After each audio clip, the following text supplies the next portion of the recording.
లక్ష్మీపురం అని ఒక నదీ తీర గ్రామం. ఆ ఊరి చివరన నది ఒడ్డున రంగడు అని ఒక పేద జాలరి, అతని భార్య గౌరీ నివసిస్తూ ఉండేవారు. ఆ ఊరి భూస్వామి భూపతి పరమలోపి, అహంకారి, ఎదుటివారి ఆస్తిని ఎలాగైనా లాక్కోవాలని చూసే స్వభావం కలవాడు. వర్షాకాలం ప్రారంభమైంది. ఆకాశం నల్లటి మేఘాలతో నిండిపోయింది. నది ఉప్పొంగి ప్రవహిస్తున్న వేళ కుండపోతగా వర్షం పడుతుండగా రంగడు తన ఇంటి దీపం ముందర కూర్చొని ఆందోళనగా నది వైపు చూస్తూ ఉంటాడు. గౌరీ వేడి వేడి గంజి గిన్నె పట్టుకొని అక్కడికొస్తుంది. గౌరీ, ఈ వానలు చూస్తుంటే నా గుండె చెరువవుతోంది. నది ఉగ్ర రూపం దాల్చింది. వరద నీరు అంతకంతకు పైకొస్తోంది. ఇటువంటి సమయంలో నదిలోకెళ్లి చేపలు పట్టడం ప్రాణాలతో చెలగటమే కదా. వారం రోజులుగా ఇంట్లో తిండి గింజలైపోయాయి. ఈరోజు ఈ గంజి తాగితే రేపటి పరిస్థితి ఏంటి? ఏవండి, ప్రకృతి మనకు జీవనాధారమే కాని ప్రాణాలు తీసే శత్రువేం కాదు. మనసు నిబ్బరంగా ఉంచుకోండి. ముందు వేడి గంజి తాగండి. శరీరం కాస్త వెచ్చబడుతుంది. ఆ తర్వాత నా దగ్గర ఒక అద్భుతమైన ఉపాయం ఉంది, అది చెప్తాను. నీ తెలివితేటల మీద నాకు పూర్తిగా నమ్మకం ఉంది గౌరీ. కానీ ఈ భీకరమైన ప్రవాహంలో ఏ జాలరి కూడా నదిలోకి వెళ్లే సాహసం చేయలేడు. ఒకవేళ వెళ్ళినా వలలో కొట్టుకుపోతాయి. కానీ అక్కడ ఒక్క చేప కూడా దొరకదు. అటువంటప్పుడు నీవు ఏ ఉపాయంతో మన ఆకలి తీర్చగలవు? ఏవండి, నది ఉధృతంగా ప్రవహించేటప్పుడు చేపలన్నీ నది మధ్యలో ఉండలేవు. ఆ వేగానికి తట్టుకోలేక అవి ఒడ్డుకి, ముఖ్యంగా నది మలుపు తిరిగే నిశ్శబ్ద ప్రాంతాలకు ఆశ్రయం కోసం వస్తాయి. మన ఇంటి వెనక నది మలుపు తిరిగే చోట నిశ్చలమైన నీరుంది కదా. అక్కడ మనం వెదురుతో చేసిన పెద్ద బుట్టలను ఆకులు అలములతో కప్పుంచితే చేపలు తమంతటి తామే అందులోకొచ్చి చేరుతాయి. దీనికి మనం నదిలోకి వెళ్లాల్సిన అవసరం లేదు. ప్రాణాలు పణంగా పెట్టాల్సిన పని లేదు. ఓహో, ఎంతటి అద్భుతమైన ఆలోచన గౌరీ. నది వేగాన్ని, చేపల నైపుణ్యాన్ని ఎంత చక్కగా గమనించావు. మన పూర్వీకులు చెప్పిన దేశీ మత్స్య యంత్రం ఇదే కదా. రేపు ఉదయమే నేను వెదురు బుట్టల్ని సిద్ధం చేస్తాను. అవునండి, అంతేకాదు ఈ వర్షాకాలంలో వరద నీరు ఎక్కువగా ఉన్నప్పుడు సముద్రం నుంచి నది ఎదురు ప్రవాహానికి కొన్ని అరుదైన బంగారు తీగ చేపలు కూడా వస్తాయి. అవి ఎంతో రుచికరమైనవి, విలువైనవి కూడా. భగవంతుడి దయుంటే మన బుట్టలో అటువంటి ఒక్క చేపైనా పడినా మన కష్టాలన్నీ తీరిపోతాయండి. మరుసటి రోజు ఉదయం రంగడు తన ఇంటి వెనుక వెదురు బుట్టలను అమర్చుతుండగా ఆ దారిన వెళ్తున్న భూస్వామి భూపతి, అతని నమ్మకస్తుడైన సేవకుడు సోమయ్య అక్కడికొస్తారు. ఓరే రంగడు, ఏమిట్రా పిచ్చు పళ్ళు? లోకల్లో జాలరులంతా నదిలో వలలు వేసి చేపలు పడుతుంటే నువ్వేమో ఒడ్డున బుట్టలు పెట్టి తపస్సు చేస్తున్నావా? అడవిలో పక్షులు గూళ్ళు కట్టుకున్నట్లు ఈ నది ఒడిలో నువ్వు పెట్టే బుట్టల్లోకి చేపలు ఎగురేస్తాయా ఏంటి? అవునండి భూస్వామి గారు, వీడికి బుద్ధి పని చేయట్లేదు. ఈ వర్షాకాలంలో నది పరవళ్ళు తొక్కుతుంటే వీడు నది ఒడ్డున కూర్చొని కాలక్షేపం చేస్తున్నాడు. నమస్కారం భూస్వామి గారు. ఈమె నా భార్య గౌరీ. ఈమె ఇచ్చిన ఉపాయమేనండి ఇది. నదీ ప్రవాహం ఎక్కువగా ఉన్నప్పుడు చేపలు ఒడ్డుకొస్తాయట. అందుకే ఈ వెదురు బుట్టలను అమర్చాను. ఒక ఆడదానికి నది శాస్త్రం ఏం తెలుసుదా? అయినా నాకు ఒక విషయం గుర్తొచ్చింది. నువ్వు నివసిస్తున్న ఈ నది ఒడ్డు స్థలం నా పూర్వీకులకు చెందింది. ఈ వర్షాకాలం ముగిసేసరికి నువ్వు ఈ స్థలాన్ని ఖాళీ చేసి వెళ్ళిపోవాలి. ఇక్కడ నేను నా పడవలను నిలిపేందుకు పెద్ద రేవు నిర్మించాలనుకుంటున్నాను. భూస్వామి గారు, క్షమించాలి. ఈ స్థలం మా తాతల కాలం నుంచి మా ఆధీనంలోనే ఉంది. దీనికి సంబంధించిన పత్రాలన్నీ కూడా మా దగ్గరే భద్రంగా ఉన్నాయి. ఇది మీదెలా అవుతుంది? పేదలవైన మమ్మల్ని ఇక్కడి నుంచి వెళ్ళగొట్టే మీరేం సాధిస్తారు? ఏవే గౌరే, భూస్వామినైన నాకే ఎదురు సమాధానం చెప్తావా? నీ పత్రాలు నా కాలి కోడుతో సమానం. అయినా నీ ఉపాయం ఎంత గొప్పదో నేను కూడా చూస్తాను. నువ్వు చెప్పినట్టు ఈ ఒడ్డున ఉండే బుట్టలోకి చేపలొస్తే నేను మీ జోలికి రాను, సరే కదా? ఈ స్థలం నీకే రాసిస్తాను. కాని ఒక్క చేప కూడా పడకపోతే రేపు ఉదయానికల్లా మీరు ఇల్లు ఖాళీ చేసి ఈ ఊరు వదిలి వెళ్ళిపోవాలి. ఏమంటావు? ఈ పందానికి సిద్ధమేనా? వద్దు భూస్వామి గారు, మాకి పందలేవి వద్దు. మేము పేదోళ్ళు. ఆగండి. ఏవండి భూస్వామి గారు, మేము మీ పందానికి సిద్ధం. కాని మాకొక షరతుంది. కేవలం సాధారణ చేపలు కాకుండా ఈ రాత్రి కురిసే వర్షంలో మా బుట్టల్లో అరుదైన బంగారు తీగ చేప పడితే మీరు మా స్థలాన్ని మాకు శాశ్వతంగా రాసివ్వడమే కాకుండా గ్రామ ప్రజలందరి సమక్షంలో మాకు 50 వరహాలు నష్టపరిహారంగా ఇవ్వాలి. ఒకవేళ ఆ చేప పడకపోతే మేము ఈ క్షణమే ఈ ఇల్లు వదిలిపెట్టి వెళ్ళిపోతాం. బంగారు తీగ చేప, అది సముద్రంలో ఉండే మహావింత. ఈ నది ఒడ్డున నీ వెదురు బుట్టలో అది పడ్డం అనేది అసాధ్యం. సరే, నీ పందానికి నేను ఒప్పుకుంటున్నాను. సోమయ్య, మనిద్దరం ఈ రాత్రికి ఇక్కడే కాపలాగా ఉందాం. ఈలో దొంగచాటుగా ఎక్కడి నుంచో చేపలు తెచ్చి బుట్టలో వేయకుండా మనమే స్వయంగా చూద్దాం. అలాగేనండి బాబుగారు, ఈ లాటలు ఈ రాత్రితో ముగిసిపోతాయి. ఆ బంగారు తీగ చేప ఈ బుట్టలోకి రావడం కల్లోని మాటండి. రాత్రి సమయం. వర్షం మరింత తీవ్రమైంది. మెరుపులు మెరుస్తూ ఉన్నాయి. ఉరుములు ఉరుముతున్నాయి. నది నీరు వేగంగా ప్రవహిస్తోంది. భూపతి, సోమయ్య దూరంగా ఒక చెట్టు కింద నిలబడి గమనిస్తూ ఉంటారు. రంగడు, గౌరీ తమ ఇంటిలో దీపం వెలుతురులో ప్రార్థిస్తూ ఉంటారు. గౌరీ, బయట వాతావరణం చాలా భయంకరంగా ఉంది. నది ఉప్పొంగి ప్రవహిస్తోంది. మన బుట్టలు నీటి ప్రవాహానికి కొట్టుకుపోలేదు కదా. నాకు చాలా భయంగా ఉంది.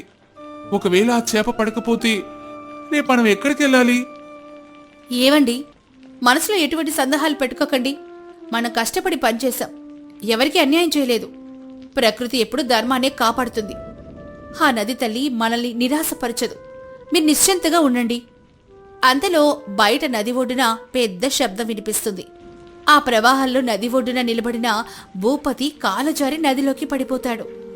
అతడు ప్రవాహంలో కొట్టుకుపోతూ గట్టిగా అరుస్తాడు. కాపాడండి సోమయ్య, నేను నీటిలో కొట్టుకోబోతున్నాను. నాకు ఈత రాదు. నన్ను ఎవరైనా రక్షించండి. అయ్యో బాబుగారు, నీరు చాలా వేగంగా ఉంది. నేను లోపలికి వస్తే నేను కూడా కొట్టుకుపోతాను. నేనేం చేయలేను బాబుగారు, ఎవరైనా రండి, కాపాడండి. భూపతి కేకలు విన్న రంగడు, గౌరీ వెంటనే ఇల్లు దాటి బయటకు పరిగెత్తుకుంటూ వస్తారు. నదిలో కొట్టుకుపోతున్న భూపతిని రంగడు గమనిస్తాడు.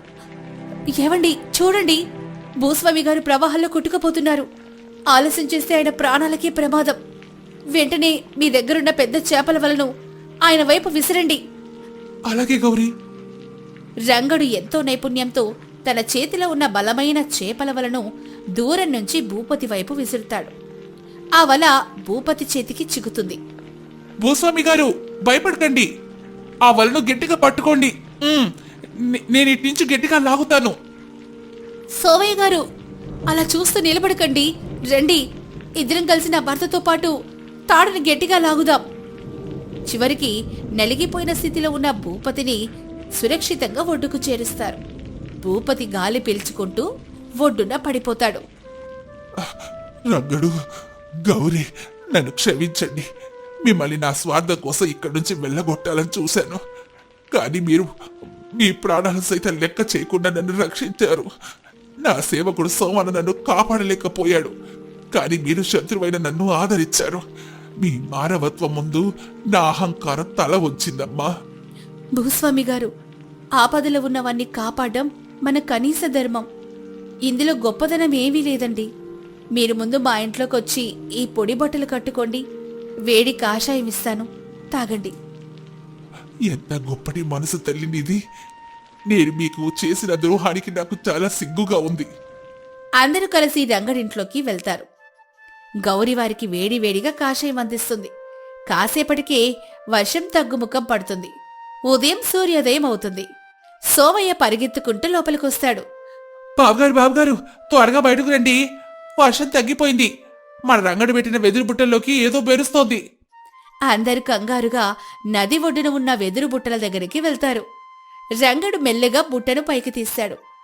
అందులో నిజంగానే ఒక అద్భుతమైన నిగనిగలాడే పెద్ద బంగారు తీగ చేప ఆకాశ రంగు వెలుతుల్లో మెరుస్తూ కనిపిస్తుంది. దేవుడా, ఎంతటి వింత! గౌరీ, చూడు, మన బుట్టలో నిజంగానే బంగారు తీగ చేపపడింది. అబ్బా, నా జీవితంలో ఇంత పెద్ద బంగారు చేపని ఎప్పుడు చూడలేదు. దీని విలువ చాలా ఎక్కువే ఉంటుంది. గౌరీ చెప్పిన మాట అక్షర సత్యం. రంగడు, నీ నిజాయితీకి, నీ భార్య జ్ఞానానికి ప్రకృతి ఎప్పుడు తల వంచి మీకు అదృష్టాన్నిచ్చిందిరా. పందెం ప్రకారం మీరు గెలిచారు, నేను ఓడిపోయాను. కానీ ఈ ఓటమి నాకు ఒక గొప్ప పాఠాన్ని నేర్పింది. భూస్వామి గారు, మేము పందెం గెలవడం కోసం ఆశపడలేదు. మా నివాస స్థలాన్ని కాపాడుకోవడం కోసమే ఆరాటపడ్డాం. లేదమ్మా గౌరీ, నేను నా మాట పైన నిలబడతాను. ఈ నది ఒడ్డున ఆ స్థలం శాశ్వతంగా మీదే అని ఇప్పుడే పత్రాలు రాసిస్తాను. అంతేకాదు, నా ప్రాణాలు కాపాడినందుకు కృతజ్ఞతగా మీకు 50 వరహాలు కాదు 100 వరహాలు బహుమతిగా ఇస్తాను. ఈ నది ఒడ్డున పేద జాలరులందరికీ ఉచితంగా చేపలు పట్టుకునే హక్కును కల్పిస్తున్నాను. ఎవరిని ఇక్కడి నుంచి ఖాళీ చేయించను. చాలా కృతజ్ఞతలు భూస్వామి గారు. మీ మనసు మారడం మాకు 100 వరహాల కంటే ఎక్కువ. అవునండి, ఐకమత్యంతో నిజాయితీతో ప్రవర్తిస్తే ప్రకృతి కూడా మనకు తోడుగా నిలుస్తుందనడానికి ఈ రోజే నిదర్శనం. ఈ బంగారు చేపను మనం మళ్ళీ నదిలోనే వదిలేద్దామండి. దీనివల్ల మనకు భూమి లభించింది, అది చాలు. దీని ప్రాణాలు మనం తీయకూడదు. ఇంతటి దయాగుణమా? ఇంత విలువైన చేపను వదిలేస్తున్నారా? మీ గొప్ప మనసుకు నేను చేతులు జోడిస్తున్నాను. ఇకపై నేను కూడా మీలాగే అందరితో కలిసిమెలిసి ఉంటాను. పేదలను ఆదరిస్తాను. నలుగురు సంతోషంగా నవ్వుకుంటారు. మరి ఈ కథ ద్వారా మనం తెలుసుకున్న నీతేంటో తెలుసా? మనుషులను వినాశనానికి నడిపిస్తాయి, కానీ కష్టపడే తత్వం, సమయస్ఫూర్తి, నిజాయితీ మరియు ఎదుటివారికి సహాయం చేయాలనే మానవత్వం ఉన్న చోట ఎంతటి కష్టమైన సమస్యకైనా సులువైన పరిష్కారం దొరుకుతుంది. ధర్మాన్ని నమ్ముకున్న వారికి ప్రకృతి ఎల్లప్పుడూ రక్షిస్తుంది. ఒక పల్లెటూరులో రామయ్య, జానకమ్మ అనే భార్యాభర్తలు ఒక చిన్న పెంకుటింట్లో నివసిస్తూ ఉండేవారు. వారు చాలా కష్టజీవులు. వారి ఇంటి పక్కనే ఒక చిన్న పాక వేసుకొని అందులో ఒక చిన్న భోజనశాల నడుపుకునేవారు. ఒకరోజు సాయంత్రం రామయ్య, నూనె బాగా కాగింది, పిండి త్వరగా కలుపు. అలాగే మిరపకాయలు చీరి, చింతపండు, ఉప్పు, మిరపకాయలు పెట్టావా కదా? ఆ అన్ని సిద్ధంగా ఉన్నాయండి, ఇక మీరు వీటిని వేయించడమే ఆలస్యం. చాలా మంచి జానకమ్మ. మనకి 1 పైసా తక్కువైనా పర్వాలేదు, కానీ మన వంటలో మాత్రం నాణ్యత తగ్గకూడదు. అవునండి, మీరంత నాణ్యతగా చేస్తారు కాబట్టి మన భోజనశాల బజ్జీలంటే ఊళ్ళో అందరికీ అంతిష్టం. రామయ్యలాగానే ఆ ఊరిలో సోమయ్య అనే వ్యక్తికి కూడా ఒక భోజనశాల నడుపుతున్నాడు. కాని అతని దగ్గర కంటే రామయ్య దగ్గరికే జనం ఎక్కువగా వెళ్లేవాళ్లు. అప్పుడు సోమయ్య మనసులో ఇలా అనుకుంటాడు, నేను చేసిన పదార్థాలు అమ్ముడు పోవడం లేదు, కాబట్టి నేను ఒక పని చేస్తా. నా భోజనశాలలో ఆహార పదార్థాల ధర తగ్గిస్తాను. అప్పుడు ఈ జనం అందరూ నా భోజనశాలకే వస్తారు. సోమయ్య తన భోజనశాలలో ఆహార పదార్థాల ధర తగ్గించాడు. కాని సోమయ్య లాభాల కోసం కల్తీ నూనె, కల్తీ పిండి వాడుతూ ఉండేవాడు. సోమయ్య భోజనశాలలో ధర తక్కువ కావడంతో ఊరి జనాలందరూ మెల్లిమెల్లిగా సోమయ్య భోజనశాల వైపు వెళ్లడం మొదలుపెట్టారు. ఒకరోజు సాయంత్రం రామయ్య భోజనశాలకు ఒక గ్రామస్తుడు వస్తాడు. రామయ్య, నాకు 4 బజ్జీలు కావాలి, ఒక పొట్లం కట్టివ్వు. సరేనండి, 4 బజ్జీలకి 4 అణాలు ఇవ్వండి. ఏంటి రామయ్యో, 4 బజ్జీలకి మీ దగ్గర 4 అణాలా? అవునండి, ఎప్పటి నుండో మేము 4 అణాలకి అమ్ముతున్నాం.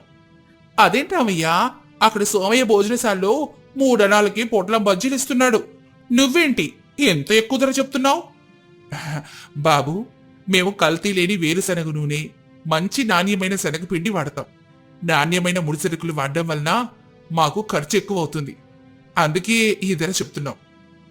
హే, నాకు తెలియదు అనుకున్నావా? ఎక్కువ ధర కమ్మి ఎక్కువ లాభాలు సంపాదించాలనుకునే వాళ్ళందరూ ఇలాగే చెప్తారులే. అయినా ఎవరికి కావాలి మీ నాణ్యత? మాకు తక్కువ ధరలో కడుపు నింపుకునే పదార్థాలు వస్తే చాలు అంటూ ఆ గ్రామస్తుడు సోమయ్య భోజనశాల వైపు వెళ్లిపోతాడు. దాంతో రామయ్య నిట్టూరుస్తూ అక్కడే నిల్చుంటాడు. ఇలా ఒక్కొక్కరు రామయ్య భోజనశాలకి రావడం, సోమయ్య భోజనశాల కంటే ధర ఎక్కువ అని వెళ్ళిపోవడం జరుగుతుంది.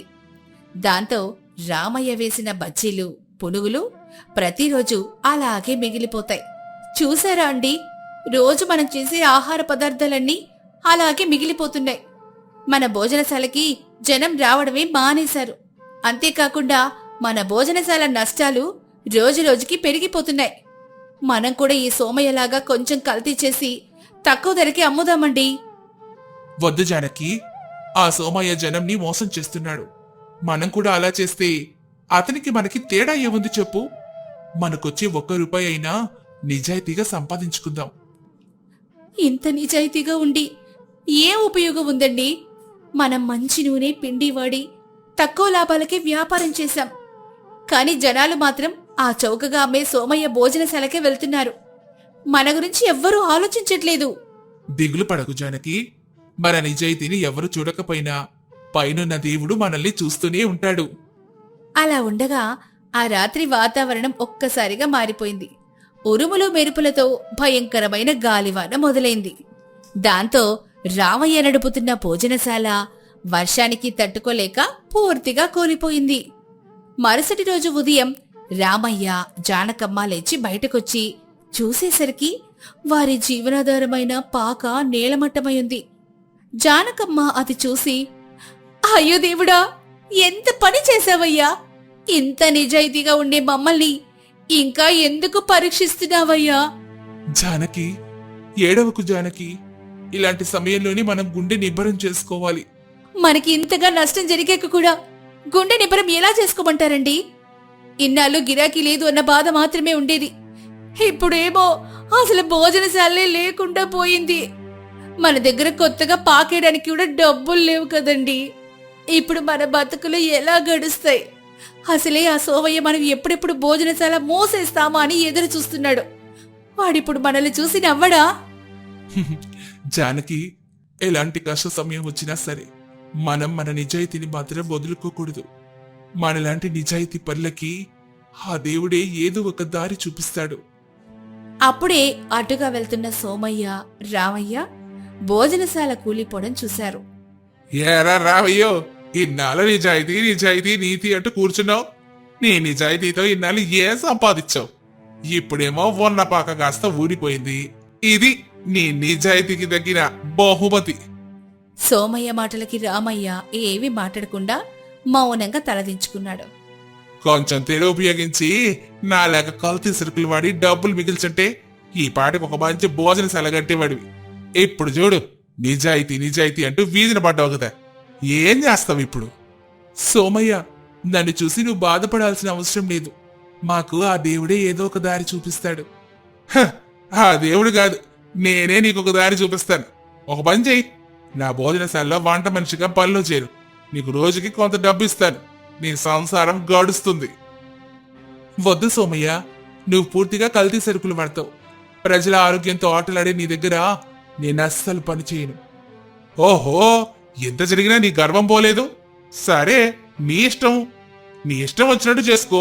ఆకలితో బాడితే ఎలాగో నీకు నేనే గుర్తొస్తానులే అంటూ సోమయ్య కోపంగా అక్కడి నుంచి వెళ్ళిపోతాడు. సోమయ్య వెళ్ళిన తర్వాత జానకమ్మ ఇలా అంటుంది, ఏవండి, ఎలాగో మన దగ్గర ఏమీ లేదు కదా, పోనీ ఆయన చెప్పిన పనేదో మనం చేద్దామండి. లేదు జానకి, మనం ఎంత పేదరికంలో ఉన్నా సరే ఎదుటి వారి ఆరోగ్యం పాడు చేసే పనులలో మనం భాగస్వాములం కాకూడదు. నేను ఏదో ఒకటి ఆలోచిస్తాను. నువ్వేం దిగులు పడకు. రామయ్య ఏం చెయ్యాలి అని ఆలోచిస్తూ ఉండగా అతని చూపు తన ఇంటి ఆవరణలో ఉన్న ఒక పెద్ద మర్రి చెట్టు మీద పడింది. చాలా ఏళ్ల చెట్టు కావడంతో ఆ మర్రి చెట్టుకి పెద్ద సహజమైన తొర్ర ఏర్పడుంది. అప్పుడు రామయ్య బుర్రలో ఒక అద్భుతమైన ఆలోచన మెరుస్తుంది. అరే, ఈ మర్రి చెట్టు తొర చాలా పెద్దదిగా ఉంది. దీనే నేను భోజనశాలగా ఎందుకు మార్చుకోకూడదు? వెంటనే రామయ్య జానకమ్మను పిలిచాడు. ఇద్దరూ కలిసి ఆ మర్రి చెట్టు తొర్రను శుభ్రం చేశారు. రామయ్య తమ పాత్రలను తెచ్చి పొయ్యి వెలిగించి వేడివేడిగా బజ్జీలు వేయడం ప్రారంభిస్తాడు. అదే సమయంలో ఊరిలో సోమయ్య భోజనశాలలు తిన్న కొంతమంది గ్రామస్తులకు ఒక్కసారిగా ఆరోగ్యం పాడవడం మొదలవుతుంది. కడుపు నొప్పి, వాంతులతో వాళ్ళు ఇబ్బంది పడుతూ వైద్యుడి దగ్గరికి వెళ్తారు. అయ్యా, కడుపులో విపరీతమైన నొప్పిగా ఉందయ్యా. నిన్నటించి ఒకటే వాంతులు, విరోచనాలు. నా ప్రాణాలు పోయేలా ఉన్నాయి. వైద్యుడు అతన్ని పరీక్షించి, బాబు, నువ్వేదో కల్తీ ఆహారం తిన్నావు. అందుకే నీకిలా విరోచనాలు, కడుపు నొప్పి వచ్చాయి. ఈ ఆయుర్వేద ఔషధం తీసుకో, కొద్దిగా ఉపశమనం లభిస్తుంది. కల్తీ ఆహారమా? నేను నిన్న సోమయ్య భోజనశాలలో తప్ప బయట ఎక్కడ తినలేదయ్యా. అంటే సోమయ్య కల్తీ ఆహార పదార్థాలు అమ్ముతున్నాడన్నమాట. ఆ సోమయ్య లాభాల కోసం చాలా ఘోరమైన కల్తీ నూనె వాడుతున్నాడని ఈ మధ్యనే నాకు తెలిసింది. అతని భోజనశాలలో తిని గత వారం నుంచి నలుగురు నా దగ్గరకు వచ్చారు. తక్కువ ధరకు వస్తుంది కదా అని అతని భోజనశాలలో తిని తప్పు చేశాను. నాకు బుద్ధి వచ్చింది బాబు. ఇక జన్మలో అక్కడ తిన్నాం. ఇలాగే మరికొంతమంది గ్రామస్తులు సోమయ్య భోజనశాలలో తిని అనారోగ్యం పాలయ్యారు. అదే సమయంలో సోమయ్యకు ఊరిలో పోటీగా ఎవరూ లేరని అహంకారంతో ఉన్నట్టుండి బజ్జీల ధరలను పెంచుతాడు. మరుసటి రోజు ఒక గ్రామస్తుడు సోమయ్య భోజనశాల దగ్గరికి వస్తాడు. ఏంటి సోమయ్య, నిన్నటి దాకా 3 అన్నావు, ఈ రోజు ప్లేటు 4 అనాలు చెప్తున్నావా? ధరలు ఇలా పెంచేస్తాయలా? సంతలో సరుకుల ధరలు పెరిగాయి బాబు, అందుకే ధర పెంచాను. ఒకవైపు నీ భోజనశాల తిన్న వాళ్ళకి ఆరోగ్యం దెబ్బతీస్తుందంటే నువ్వింకా కల్తీ సరుకుల పేరు చెప్పి ధరలు పెంచుతున్నావా? నా భోజనశాల మీద అపవాదు లేకు. నా వల్లే అందరికి అలా జరిగిందని నీకెవరు చెప్పారు? నేరు మస్కని ఏళ్ళిక్కడి నుంచి. ఇలా జనాలు సోమయ్య ప్రవర్తనకు విసిగిపోయి అక్కడి నుంచి వెళ్లిపోయారు. అదే సమయంలో రామయ్య మర్రి చెట్టు తొర్రలో ప్రారంభించిన భోజనశాల గురించి ఊరంతా తెలియడం మొదలైంది. రామయ్య స్వచ్ఛమైన నూనె, పిండి వాడుతూ అద్భుతమైన రుచితో బజ్జీలేస్తున్నాడని, అందుకే తన దగ్గర తిన్నప్పుడు ఆరోగ్యం పాడు కాలేదని అందరికీ అర్థమైంది. మెల్లిగా వర్షం పడ్డం మొదలైంది. ఆ చిరుజల్లుల్లో గ్రామస్తులు ఒక్కొక్కరుగా మర్రి చెట్టు కిందకు చేరారు. పచ్చటి మర్రి చెట్టు చల్లని నీడలో కురుస్తున్న సన్నని వాన చినుకుల మధ్య వేడి వేడి బజ్జీలు తింటూ జనం ఆనందపడతారు. అబ్బా రామయ్య, నీ చేతి వంట అమృతం అనుకో. ఈ మర్రి చెట్టు నీడలో ఈ వర్షంలో తింటుంటే మనసుకి ఎంత హాయిగా ఉందో. ధన్యవాదాలండి, మీ ఆదరణే మాకు రక్ష. కొద్ది రోజులకి రామయ్య చెట్టు తొరలో భోజనశాల ఊరంతా ఎంతో ప్రసిద్ధి చెందింది. చుట్టుపక్కల ఊర్ల నుంచి కూడా జనాలు బజ్జీల కోసం అక్కడికి రావడం మొదలుపెట్టారు. రామయ్యకు ప్రతిరోజు చాలా మంచి గిరాకీ రాసాగింది. లాభాలు కూడా బాగా వచ్చాయి. కొద్ది నెలల తర్వాత ఆ మర్రి చెట్టు పక్కనే ఒక పెద్ద శాశ్వతమైన ఇటుకల భోజనశాలను నిర్మించుకున్నాడు. రామయ్య భోజనశాల ప్రారంభోత్సవం రోజున రామయ్య కళ్ళల్లో సంతోష బాష్పాలు. చూసావా జానకి, ఆ రోజు వానకు మన పాక కూలిపోయినప్పుడు నువ్వు ఎంతగానో ఏడ్చావుగా. దేవుడు మనకు అన్యాయం చేశాడని బాధపడ్డావు. కానీ ఈరోజు చూడు, మన నిజాయితీ, కష్టం మనల్ని ఏ స్థాయికి చేర్చాయో. అవునండి, నేను తొందరపడి మాట్లాడేశాను. మీరు చెప్పింది 100% నిజం. కష్టకాలంలో కూడా మనం మన నిజాయితీని వదులుకోకూడదు. మనం ధర్మంగా ఉంటే ఆ భగవంతుడే మనకు తోడుగా నిలిచి ఎప్పటికైనా మనకు మంచి భవిష్యత్తునిస్తాడు. ఆ రోజు నుంచి ఆ గ్రామంలో రామయ్య భోజనశాల ఎంతో గొప్ప పేరుతో వర్ధిల్లింది. సోమయ్య చేసిన తప్పులకు అతని భోజనశాల పూర్తిగా మూతపడింది. రామయ్య, జానకమ్మ దంపతులు తమ నిజాయితీతో, కష్టపడే గుణంతో ఊరు మెచ్చిన గొప్ప స్థాయికి చేరుకుని ఎంతో ఆనందంగా జీవించారు.